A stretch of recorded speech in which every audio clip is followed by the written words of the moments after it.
pertama, definisi farmasi. Kata farmasi berasal dari kata farmakon yang merupakan bahasa Yunani yang berarti racun atau obat. Farmasi merupakan profesi kesehatan yang meliputi kegiatan di bidang penemuan, pengembangan, produksi, pengolahan, peracikan, informasi obat, dan distribusi obat. Sejarah pengobatan manusia. Orang Sumeria sekitar 3000 tahun sebelum Masehi telah menggunakan tumbuh-tumbuhan sebagai obat. Hal ini dibuktikan dengan penemuan tablet Sumeria dari abad ketiga sebelum Masehi. Tablet ini dibuat dari tanah yang dicampur dengan gum resin dari Markazi dan herbatim yang dilarutkan dalam bir lalu dibentuk massa tablet. Kini lempengan resep tersebut tersimpan di Museum Universitas Pennsylvania, Amerika Serikat. Di Cina, jejak pengobatan kuno ditemukan pada sebuah tulisan yang diperkirakan berasal dari masa kekuasaan Kaisar Sengnong pada tahun 2000 sebelum Masehi. Di antara bahan obat yang ditulis adalah Changsang sebagai anti malaria. Obat lainnya adalah Mauhang yang dikenal dengan nama lain Epidrasinica sebagai stimulansia. Sejarah farmasi dunia. Hippocrates merupakan seorang dokter Yunani yang memperkenalkan farmasi dan kedokteran secara ilmiah. Ia membuat sistematika dalam pengobatan serta menyusun uraian tentang beratus-ratus jenis obat-obatan. Ia juga dinobatkan sebagai bapak dari ilmu kedokteran. Dioscorides, seorang dokter Yunani yang merupakan seorang ahli botani yang merupakan orang pertama yang menggunakan ilmu tumbuh-tumbuhan sebagai ilmu farmasi terapan. Hasil karyanya berupa De Materia Medica. Selanjutnya mengembangkan ilmu farmakognosi, obat-obatan yang dibuat Dioscorides antara lain napidium, opium, ergot, hyoscyamus, dan cinnamon. Ini adalah tokoh-tokoh besar yang berjasa terhadap terbentuknya ilmu farmasi. Yang pertama ada Paracelsus berpendapat bahwa untuk membuat sediaan obat perlu pengetahuan kandungan zat aktifnya dan dia membuat obat dari bahan yang sudah diketahui zat aktifnya. Yang kedua ada Hippocrates yang dikenal dengan bapak kedokteran dan dalam praktek pengobatannya telah menggunakan lebih dari 200 jenis tumbuhan. Yang ketiga ada Claudius Galen menghubungkan penyembuhan penyakit dengan teori kerja obat yang merupakan bidang ilmu farmakologi. Yang keempat ada Ibnu Sina, telah menulis beberapa buku tentang metode pengumpulan dan penyimpanan tumbuhan obat, serta cara pembuatan sediaan obat seperti pil, suppositoria, sirup, dan menggabungkan pengetahuan pengobatan dari berbagai negara, yaitu Yunani, India, Persia, dan Arab, untuk menghasilkan pengobatan yang lebih baik. Yang kelima, ada Johann Jakob Wepfer berhasil melakukan verifikasi efek farmakologi dan toksikologi obat pada hewan percobaan. Ia mengatakan, I pondered at length, finally I resolved to clarify the matter by experiment. Ia adalah orang yang pertama yang melakukan penelitian farmakologi dan toksikologi pada hewan percobaan. Percobaan pada hewan merupakan uji praklinik yang sampai sekarang merupakan persyaratan sebelum obat diuji coba secara klinik pada manusia.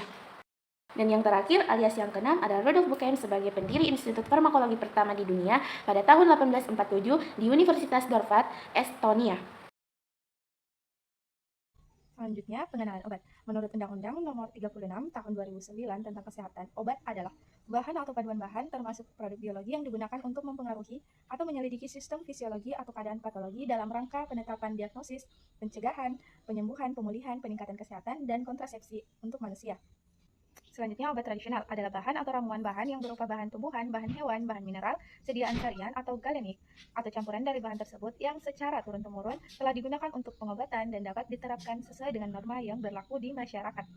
Sumber obat. Bahan aktif obat diekstraksi dari tanaman, hormon mamalia, mikroorganisme, dan berbagai senyawa sintetik merupakan hasil rekayasa genetik. Macam sumber obat. Yang pertama, tanaman. Merupakan sumber utama dari bahan aktif fisiologik yang dapat diuji sifat terapinya. Yang kedua, bahan kimia organik. Cairan tubuh dan jaringan mengandung berbagai bahan organik seperti natrium, kalsium untuk membantu mempertahankan homeostasis.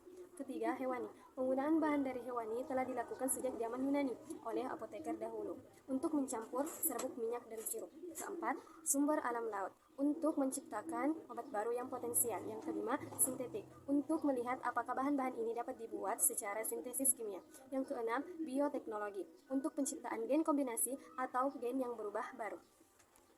Jenis obat, pulvis dan pulveres. Pulvis dan pulveres atau serbuk adalah bahan atau campuran obat yang homogen dan atau tanpa bahan tambahan, berbentuk serbuk dan relatif stabil serta kering. Serbuk dapat digunakan untuk obat luar dan obat dalam. Serbuk untuk obat dalam disebut pulveres. Serbuk yang terbagi berupa bungkusan kecil dalam kertas dengan berat umumnya 300 mg sampai 500 gram dengan varikulum umumnya harum latis.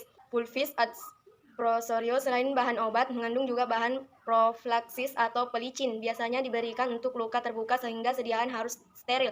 Pulvis aspersorius harus bebas dari organisme patogen dengan berat tablet normal antara 300 sampai 600 mg.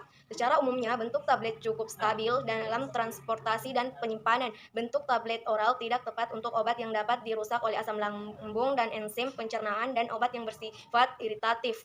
Kapsul. Kapsul adalah sediaan pada yang terdiri dari obat dan cangkang keras atau lunak yang dapat larut. Cangkang umumnya terbuat dari gelatin, tetapi dapat juga terbuat dari pati atau bahan lain yang sesuai. Kapsul merupakan sediaan obat yang bahan aktifnya dapat berbentuk padat atau setengah padat dengan atau tanpa bahan tambahan dan terbungkus. Cangkang yang umumnya terbuat dari gelatin. Cangkang dapat larut dan dipisahkan dari isinya. Kapsul lunak, soft kapsul, berisi bahan obat berupa minyak atau larutan obat dalam minyak. Kapsul keras, hard kapsul, berisi bahan obat yang kering. Lingkaran hijau dengan tepi hitam adalah obat bebas. Lingkaran biru dengan tepi hitam adalah obat bebas terbatas. Lingkaran merah dengan tepi hitam dengan huruf K di tengah menyentuh garis tepi adalah obat keras. Lingkaran tanda plus berwarna merah di dalam lingkaran putih dengan tepi merah adalah obat narkotika. Lingkaran dengan tepi hijau dan simbol pohon hijau di dalamnya adalah jamu.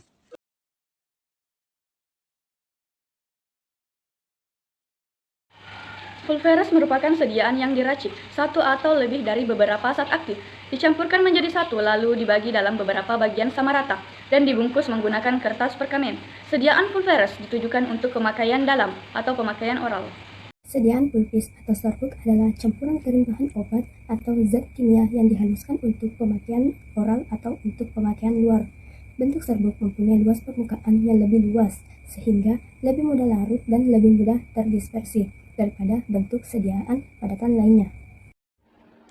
Kelebihan pulveres yaitu yang pertama, dokter lebih leluasa memilih dosis yang tepat sesuai umur dan berat badan pasien. Yang kedua, cocok untuk lansia atau anak-anak yang suka menelan tablet atau kapsul. Yang ketiga yaitu obat yang volumenya besar dan tidak dapat dibuat tablet sehingga obat tersebut diserbukkan. Yang keempat yaitu disolusi atau melarut cepat dalam tubuh dibandingkan obat padat seperti tablet atau kapsul. Kelebihan dari pulvis yaitu ditujukan untuk pemakaian luar, sehingga kita tidak perlu lagi meminum obat. Kekurangannya yaitu rasa dan bau yang tidak enak tidak dapat ditutupinya. Yang kedua adalah bergantung kepada suhu dan dapat menjadi lembab dalam penyimpanan yang singkat. Racikan yang membutuhkan waktu yang lama dan kurang baik untuk zat yang mudah terurai.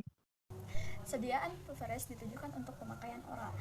Adapun contoh sediaan pulveres di sekitaran kita, yang pertama, Puyer 16 merupakan obat yang mengandung paracetamol, acetosal, dan kafein.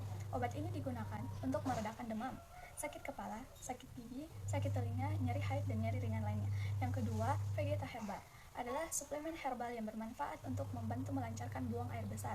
Kombinasi bahan herbal yang terkandung di dalam produk ini akan membantu melunakkan tinja sehingga lebih mudah dikeluarkan. Yang ketiga, Adem Sari bermanfaat untuk meredakan gejala panas dalam seperti sari awan, sakit tenggorokan, dan susah buang air besar. Selain itu juga dapat membantu meredakan flu. Adapun contoh sediaan pulvis yaitu yang pertama ada pulvis adversorius atau serbuk bagi atau serbuk tabur, contohnya bedak. Yang kedua ada pulvis dentrificius atau serbuk gigi, dan yang terakhir atau yang ketiga adalah pulvis sternutatorius atau pulvis bersin yang digunakan untuk dihisap melalui hidung. Secara umum, sediaan kapsul adalah sediaan padat yang terbungkus dalam suatu cangkang keras atau lunak yang dapat larut. Cangkang umumnya terbuat dari gelatin, tapi juga dapat dibuat dari pati atau bahan lain yang sesuai. Kapsul jarang memiliki rasa atau bau yang tidak mengenakan. Yang ketiga, tahan terhadap kerusakan. Kekurangan obat kapsul, yakni kurang tahan lama, kapsul cenderung kurang stabil dibandingkan tablet. Mereka mungkin bereaksi terhadap kondisi lingkungan, terutama kelembaban. Adapun dua jenis kapsul yaitu kapsul keras dan kapsul lunak. Jadi kapsul cangkang keras adalah padat yang terdiri dari obat dalam cangkang kerang atau lunak yang dapat larut. Kapsul gelatin cangkang keras terbuat dari gelatin berkekuatan gel relatif tinggi dibandingkan kapsul gelatin cangkang lunak. Kapsul keras dibuat dua cangkang yaitu badan cangkang kapsul dan penutupnya yang lebih pendek dari badan cangkang kapsul. Penutup kapsul menyelubungi sesuai dengan ujung badan kapsul, cangkang kapsul, keras terbuat dari campuran gelatin, gula, dan air. Yang kedua yaitu kapsul lunak atau soft gel dan lunak elastis kapsul dari satu bagian cakar lunak tertutup rapat. Gelatin lunak kapsul dibuat dengan menambahkan plasticizer yaitu gliserin atau sorbitol hingga gelatin. Gelatin lunak kapsul dibuat berbagai bentuk seperti tabung yang berbentuk bulat, elips, lonjong, dan khusus bentuk atau tanpa twist off. Kapsul gelatin lunak dapat mengandung cairan yang tidak berair, suspensi, bahan pucat, atau bubuk kering. Peran kapsul gelatin lunak juga sangat penting untuk mengandung zat obat yang mudah menguap atau obat bahan yang rentan terhadap kerusakan di kehadiran udara.